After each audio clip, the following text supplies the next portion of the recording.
이번 주가 40일 특별 새벽 기도의 마지막 주간입니다. 하나님께서 하나님을 찾아라. 그러면 살게 될 것이다. 하나님을 찾아라. 그래서 살아라. 그렇게 말씀하고 계시고 이스라엘 역사에 있어서 가장 중요한 변환기, 어려운 시기들마다 하나님께서 보내주신 하나님의 사람들 그 메시지를 통해서 이스라엘 사람들에게 어떤 것들을 경고하시고 이렇게 세우셨는지를 우리가 계속 묵상해 왔습니다. 오늘 그 마지막 주 첫째 날에 우리 학계 선지자를 함께 살펴보고 싶습니다. 제가 말씀을 준비하면서 되게 깜짝 놀랐던 것이 제가 지금까지 개척해서 준비한 모든 설교들의 원고를 다 가지고 있어요. 그리고 어떤 본문 말씀을 설교했는지도 다 계속 가지고 있거든요. 제가 학계에서 설교를 한 번도 안 했더라고요. 제가 되게 놀란 이유가 뭐냐면 저희 교회가 건물도 이렇게 구입하고 건축까지는 아니지만 건물을 이렇게 마련하고 이럴 때 하나님께서 성전을 지으라 이런 이야기를 이렇게 많이 마음을 주셨는데 정작 이 본문 가지고 설교한 적이 한 번도 없다는 것에 대해서 되게 많이 놀랐습니다. 그래서 준비하면서 이게 제게 영적인 의미로 좀 되게 많이 다가왔어요. 보이는 건물을 지어라 라는 것도 주님의 말씀이고 순종해야겠지만 주님께서 우리의 마음에 대하여 말씀하시고 경고하시는 것이다 라고 이렇게 제게 받아들여지더라고요. 학계 선지자는 스가랴 선지자와 함께 바벨론 포로기 이후에 활동했던 선지자로서 성전 지어야 한다, 성전을 완공해야 한다라고 외쳤던 사람입니다. 나이가 한 70에서 80대의 나이가 많은 그런 선지자였다고 학자들이 추정하고 있습니다. 그가 예전 성전을 보았고 무너지기 전에 성전을 보았고 그 성전을 보아서 그걸 회복해야 한다라고 이야기하니까 적어도 한 70년 정도를 더해야 하니까 굉장히 나이가 많다라고 이야기하는 거죠. 그래서 학계 선지자는 이 학계서밖에 남겨놓은 말씀이 없습니다. 그럼에도 불구하고 우리에게 이 다시 성전을 지어야 한다는 간절한 울림이 백성들에게뿐만 아니라 오늘 우리에게도 주시는 메시지가 있다고 붙잡게 되었어요. 첫 번째로 붙잡고 싶은 것은 뭐냐면 지체되고 연기되고 잊혀지고 이렇게 하지 않아야겠다. 지체되고 연기되고 이렇게 잊혀지지 말아야겠다. 7절 8절 말씀에 보면 나 만군의 주가 말한다. 너희는 각자의 소행을 살펴보아라. 너희는 산에 올라가서 나무를 베어다가 성전을 지어라. 그러면 내가 그 성전을 기껍게 여기고 거기에서 내 영광을 드러내겠다. 나 주가 말한다. 이렇게 이야기하고 있습니다. 성전을 지어라 라고 말씀하시는 시점을 좀 꼼꼼히 따져보게 됐어요. 학계가 특별한 말씀의 흔적들이 있는데 그게 뭐냐면 언제 활동을 시작했는지가 학계서에는 나와 있어요. 본인이. 그래서 추정해 보면 그것을 계산해 보면 적어도 바벨론에서 돌아온 지 16년 정도가 되었던 시기입니다. 그러니까 예루살렘에서 산 지 16년 정도가 지난 다음이었고 성전이 공사가 중지된 지는 15년째를 맞고 있었어요. 그러니까 돌아와서 학계가 성전을 짓는 것을 또 본 거예요. 그리고 중단이 됐어요. 그리고 15년이나 지났어요. 그리고 15년 지난 이 시점에 지금 성전을 지어야 한다라고 그가 불현듯 일어나게 된 겁니다. 우리가 무슨 일이 허물어져 있는 것을 보고 이거 빨리 지어야겠네요. 지금 당장 이렇게 해야겠네요. 라고 이런 경각심을 가지고 막 이야기하는 것과 오랫동안 15년이라는 시간은 결코 짧은 시간이 아닌데 그 시간을 지체하고 연기하고 보고 있다가 더 이상은 지체할 수 없겠습니다. 이제는 시작해야 합니다. 라는 것이 느낌이 다르고 또 우리가 어디에 집중해야 되는지도 다르지 않겠습니까? 학계는 지금 자기가 돌아와서 15년 동안이나 16년 동안이나 지금 성전이 무너져 있고 그리고 자기가 돌아와서 성전을 짓자 이렇게 이야기해서 쌓으려고 이렇게 하고 있는데 그게 여러 방해하는 사람들 그래서 방해해서 하지 마라 너무도 합리적인 이유들이 그에게 또 이스라엘 백성들에게 있었거든요. 하지 않아야 되는구나. 이건 안 해야 되는 거구나. 이런 생각으로 15년 동안 16년 동안이나 기다려왔다는 거예요. 그걸 지체하지 말아야 한다는 거예요. 저는 이것이 우리에게 이런 생각이 들었어요. 우리가 만나다가 갑작스럽게 어려운 것들을 만나면 그게 한계처럼 느껴지고요. 이거는 너무 힘들다 이렇게 생각하는 경우들이 있어요. 근데 그거는 오히려 명확합니다. 우리가 어떻게 무엇을 마주하고 있는지 재정이면 재정 건강이면 건강 갑작스럽게 확 일이 보이니까요.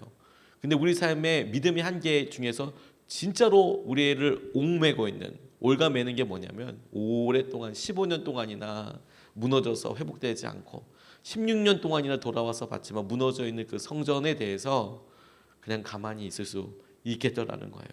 하나님께서 학계 선지자를 통하여서 만들어라, 세워라, 재건해라 그렇게 이야기하고 있는 것은 오랫동안 우리에게 잊혀져 있던, 우리가 한계라고 생각했던 것들을 직면하라라는 말씀으로 제게는 다가왔습니다. 이스라엘 백성들에게 있어서 이 성전은 참 중요했어요. 영적으로도 우리에게 굉장히 중요합니다.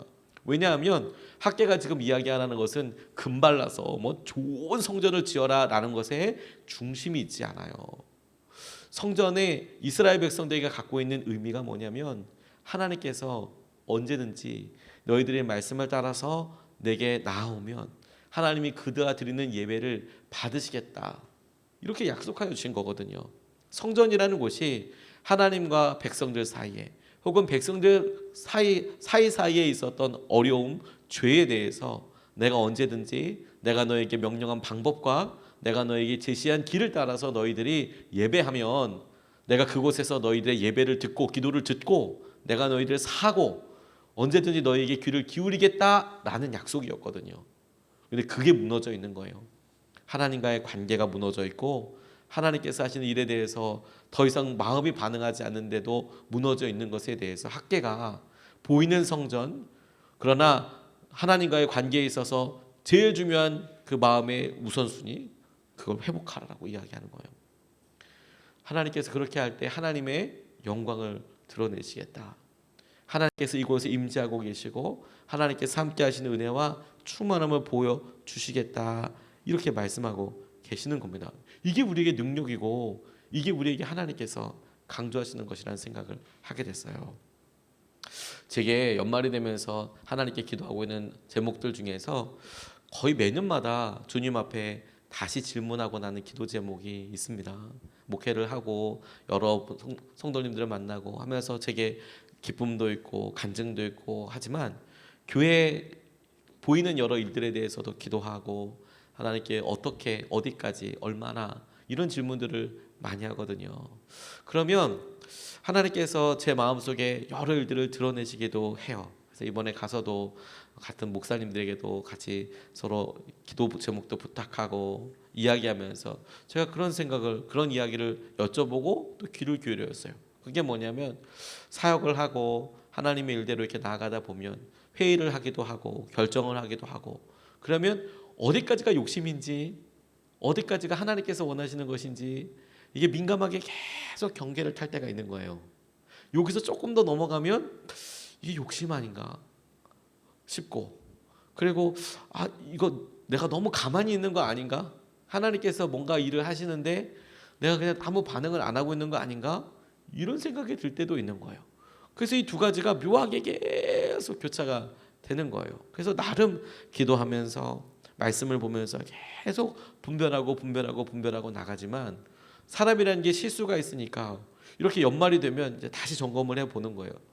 그때는 내가 몰랐지만 시간이 조금 지나고 났을 때 뭐 한 주가 지나고 한 달이 지나고 6개월이 지났을 때 다시 한번 질문해 보는 거죠. 그때 혹시 주님께서 우리에게 명하시고 우리에게 이끌어 주시고 하는 것 중에서 제가 오버한 것은 없나? 제가 온전히 순종하지 못하는 것은 없나? 근데 그렇게 질문하는 것 자체가 제게 너무 중요한 영적인 유익이라는 것을 알게 됐어요. 하나님 언제든지 제가 주님 말씀하시고 주님께서 제게 다시 알려주셔도 저는 연약하고 부족하니까 저 그거 얼마든지 고칠 마음이 있고 다시 시작할 마음도 있고 제가 사람들한테 그거에 대해서 제가 잘못됐다면 이야기할 마음도 있고 하나님께서 하시는 일이 드러나기가 첫 번째니까 그게 제일 중요한 거니까 다시 묻고 다시 하는 거 하나님께 다시 구할 수 있는 거 그게 우리에게 약속이고 능력 아니겠어요? 학계가 15년 동안이나 16년 동안이나 그러니까 그가 돌아온 지는 16년 성전을 짓다가 그 성전 공사가 그냥 중단된 거는 15년 그거 보고 다시 시작해 지어야 돼 라고 이야기하는 것을 하나님과의 관계에 있어서 네가 무엇을 따르고 있는지 무엇을 중요하게 생각하고 있는지 그게 첫 번째가 되게 해라 이렇게 말씀을 붙잡게 됐어요. 두 번째로 하나님께서 이 학개서를 통해서 우리에게 만들어 주시는 도전하시는 것은 하나님의 우선순위와 우리의 우선순위가 다른 경우들이 많더라는 거예요. 8절 말씀과 9절 말씀을 보면 나 주가 말한다. 너희가 많이 거두기를 바랐으나 얼마 거두지 못했고 너희가 집으로 거두어 들였으나 내가 그것을 흩어버렸다. 그 까닭이 무엇이냐? 나 만군의 주의 말이다. 나의 집은 이렇게 무너져 있는데 너희는 저마다 제 집 일에만 바쁘기 때문이다. 이렇게 이야기하고 계세요. 이 말씀이 학개서가 나 주가 말한다, 나 주가 말한다 이렇게 반복이 되고 있거든요. 학개의 입을 통해서 하나님께서 직접 이스라엘 사람들에게 백성들에게 이야기하고 계시는 거예요. 나 주가 말한다. 그러면서 너희가 많은 것을 거두기 바랬지만 내가 다 흩어버렸다. 그러니까 하나님께서 그들의 소원과 그들의 노력을 흩어버리셨다. 이렇게 이야기하고 있어요. 그리고 그 중심이 너희들 집을 짓는 데에 우선이고 하나님께서 말씀하시는 하나님의 성전과 하나님 중심의 삶에 대해서는 뒤돌아보지 않는다. 그 이야기 아니겠습니까? 근데 제가 이 말씀을 묵상하면서 하나님이 아니라 우리 삶이 우리가 중심일 때 이스라엘 백성들의 삶이 채워지지 않는 거구나. 아무리 해도 그것이 채워지지 않는 거구나. 그것을 하나님께서는 본인이 흩어버리셨다라고 이야기하시는 거구나. 하나님은 그 이유를 설명하시면서 백성들 열심은 있지. 돌아오려고 재건도 했겠지. 근데 내가 그거 흩어버렸다. 만족이 없다. 그렇게 이야기하시다고 저는 생각하게 됐어요. 제가 이렇게 믿음으로 같이 목양을 하면서 교구 사역을 오래 하다 보니까 참 많은 분들을 만나서 믿음의 좋은 도전들, 그리고 귀한 평신도 분들 정말 많이 만났습니다. 장로님, 권사님, 집사님들 중에서 목사를 부끄러워하게 할 만큼 참 믿음으로 본이 되시는 분들이 계시더라고요. 그리고 여러 계층의 여러 삶을 살고 계시는 분들도 다양하게 만나게 됐어요. 신방 가서 뵈니까 겉으로 보는 것과 또 다른 분들이 많이 계시더라고요. 참 어떤 분들은 그냥 너무 편안하게 보고 오셔서 편안하게 사시는가 보다 이렇게만 생각했는데 집에 이렇게 신방을 이렇게 요청하셔서 가보면 전혀 보이는 것과 또 다른 삶을 사시는 분들도 많이 계시더라고요. 그래서 어떤 분이 진짜 양복 이런 게 아니라 양복을 꼭 입고야만 한다 이런 건 아니지만 항상 편안한 복장으로 추리닝까지는 아니어도 그냥 편안한 거에 항상 머리도 약간 눌려 계시고 일부 예배 때 항상 이렇게 오시는 분이 계셨거든요. 근데 이분이 웬일로 신방을 부탁하셔서 갔더니 굉장히 큰 기업의 CEO이셨던 거예요. 겉모습으로 사람을 판단할 건 아니다 이런 생각이 들었어요. 그래서 얘기하고 그렇게 하게 되죠. 근데 그 여러 계층, 여러 사람들, 여러 부류 사람들 만나다 보니까 마음에 똑같더라고요. 어려움이.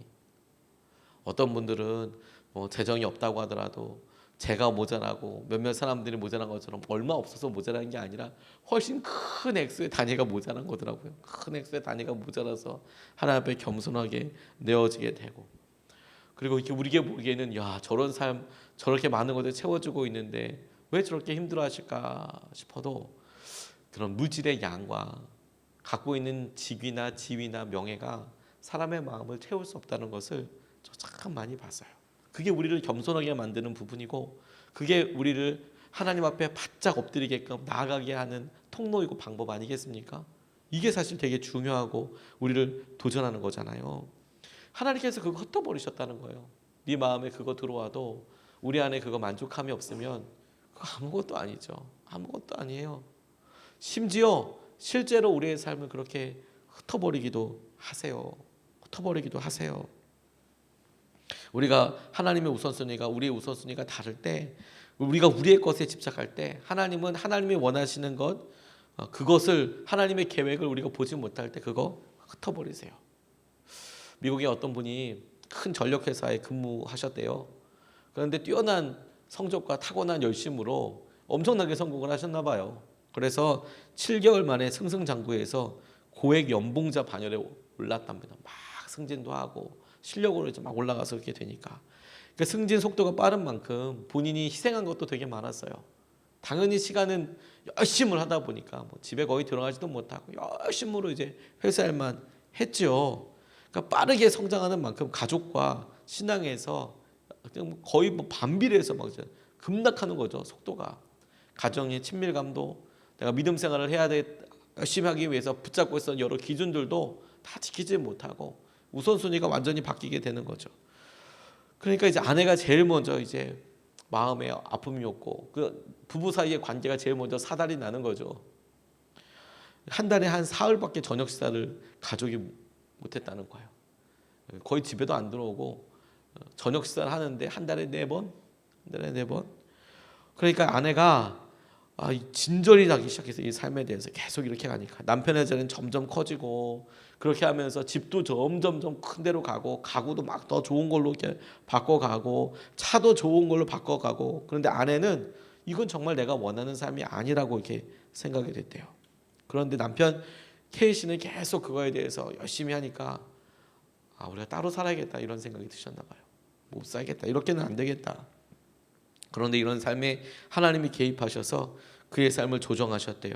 뭐냐면 회사의 구조 조정으로 인해서 하루아침에 해고가 돼버린 거예요. 너무 당황스럽게도 하루아침에 해고가 된 거예요. 그러니까 그 정말 절망이죠. 나 이거 거의 다 걸고 이렇게 했는데, 하나님, 제가 성공하는 게 하나님의 영광입니다 라고 계속 기도하고 이렇게 나와왔는데 한순간에 해고가 딱 돼버리고 나니까 이게 뭐야? 이런 생각이 들고, 그리고 자기가 기도했을 때, 맞아, 내가 이렇게 직장이, 내가 이런 삶이 하나님의 영광을 드러내는 통로가 되게 해달라고 기도했었는데 내가 이게 하나님의 영광을 드러내는 통로가 아니었구나. 비로소 그 사실을 이제 알게 된 것이죠. 근데 그때는 이미 갖고 있었던 것을 다 이제 놓쳐버리는 거죠. 하나님이 내게 원하신 것은 고속 승진과 두둑한 보너스가 아니라 가정과 교회를 소중히 여기며 섬기는 마음이 아니었을까. 그래서 이 고난의 기간 동안 본인이 우선순위를 다시 점검하게 되는 거예요. 내 삶에 하나님께서 내게 주신 기회들, 하나님께서 내게 주신 도전들, 그게 내게 어떻게 실제가 되고 능력이 되고 하나님의 주신 은혜의 통로가 되게 할 것인가. 하나님의 우선순위와 우리가 우리 스스로 중요하다고 생각하는 우선순위가 막 다르다 보니까 하나님께서 우리에게 중요하게 만나고자 하시는 그 통로를 놓치는 경우들이 참 많은 거예요. 그렇죠. 하나님이 우리에게 좋게도 말씀하시고 거듭해서 말씀하시지만, 여러 번 말씀하시지만 못 알아들으면 우리가 제일 쉽게 납작 엎드려서 하나님 앞에 오히려 거꾸로 메어 달리고 나가게 되는 경우의 수가 하나 있잖아요.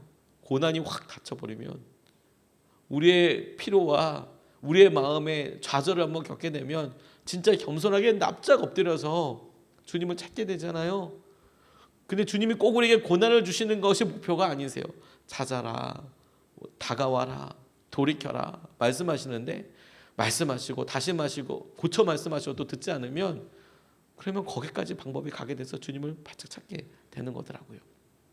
어떤 아이가요, 부모님이 동전을 이렇게 주니까 그 동전을 어디다가 잘 모아둘까 하다가 도자기에다 이렇게 모기 시작했대. 도자기에다가 자기 몰래. 근데 그 도자기는 집에서 좀 비싼 거여가지고 이렇게 잘 관상용으로 이렇게 전시해 놨는데, 그러니까 부모님들도 그 겉에만 이렇게 딱지 그걸 굳이 뭐 들어가지고 확인해 보지 않고, 그러니까 이 도자기가 오롯이 이 애의 저금통이 된 거예요. 넣고. 그래서 이제 도자기에다가 이렇게 다 이렇게 하는데, 이 애가 돈이 좀 필요했나 봐요. 그래서 이제 넣어서 뽑으려고 하는데 이게 안 뽑히네요. 근데 안 뽑히니까 애가 처음에 막 시도해보고 막 이렇게 하니까 안 되니까 겁도 나고요. 막 울기 시작했어요. 그러니까 부모들이 와서 이거 좀 빼보자. 얘야 뭐 하지 마라. 힘 빼봐라. 막 이렇게 하는데 애가 막 울고 아프다고 하니까 빼려고 하다가 도저히 안 돼서, 그래도 애가 중요하지. 이거 도자기가 아무리 비싸도 애가 중요하지. 그래서 그걸 깼대요. 그냥 팍. 아무리 비싸더라도 애부터 일단 아프다고 하니까. 그러고 보니까 너무 당황스러웠던 게 뭐냐면, 애가 주먹 한가득 동전 쥐고 있는 거예요. 이거 동전을 안 놓으니까 그 동전 그게 뭐 얼마나 하겠어요. 많이 있어봐야 거기 몇천 원, 많이 있어봐야 몇만 원 하겠죠. 동전을 500원짜리만 있었어도 애가 얼마나 집을 수 있겠지만 그거 10,000원 넘었겠습니까? 뭐 도자기는 몇십만 원, 몇백만 원 했을 거 아니에요. 근데 본인에겐 이거 놓지 않으면, 이거 도자기 깨지 않으면 이거 얻을 수 없는 그 우선순위의 차이가 우리에게도 명확하게 있는 거예요. 하나님께서요, 우리를 망하게 하실 거다. 하나님께서 우리를 어렵게 하시는 게 목표가 아닙니다. 하나님께 하나님의 우선순위가 있어요. 하나님 앞에서 우리가 나아가서 그분과의 관계가 회복되게 될 때 하나님이 주시는 은혜가 있어요. 그걸 누려라 라는 겁니다. 그걸 붙잡아라. 그걸 하나님께서 하시는 은혜 뜻대로 그것을 살아라 라고 이야기하고 계시는 것이죠. 오늘 우리가 학계를 통해서 그 은혜와 마음을 붙잡을 수 있으면 좋겠습니다. 하나님께서 우리를 통해 원하시는 것을 떠올리고 하나님께서 원하시는 것, 곧 그분의 나라와 의를 구하면 이 모든 것을 다 채워주실 거예요. 이 모든 것을 다 채워주실 것입니다. 그 주님을 붙잡고 나아가게 되기를 주님의 이름으로 축복합니다. 오늘 두 가지 말씀을 같이 나눴어요. 하나, 지체되고 연기되고 잊혀지고, 우리에게도 분명히 이런 거 있습니다. 학계가 16년 전에 돌아오고 15년 동안 기다리고 성전 지어지지 않고 있어요. 그런데 이제는 깨어서 네가 만들어라 라고 이야기하는 것은 뭐냐면, 우리가 예전에 약속했고 잊혀지고 연기되고 지체되고 계속 미루는 거죠. 깨어라, 다시 세워라, 하나님께서 하신 은혜대로 일으켜라. 그것 주님께서 말씀하시고, 우리 삶의 우선순위에 대해서도 말씀하고 계세요. 하나님의 우선순위와 우리의 우선순위가 달라서 하나님께서 하나님을 향한 마음과 하나님을 향한 간절함을 회복하라고 우리가 같이 말씀 붙잡고 기도할 수 있으면 좋겠습니다. 두 번 나눠서 같이 기도하겠습니다. 첫 번째,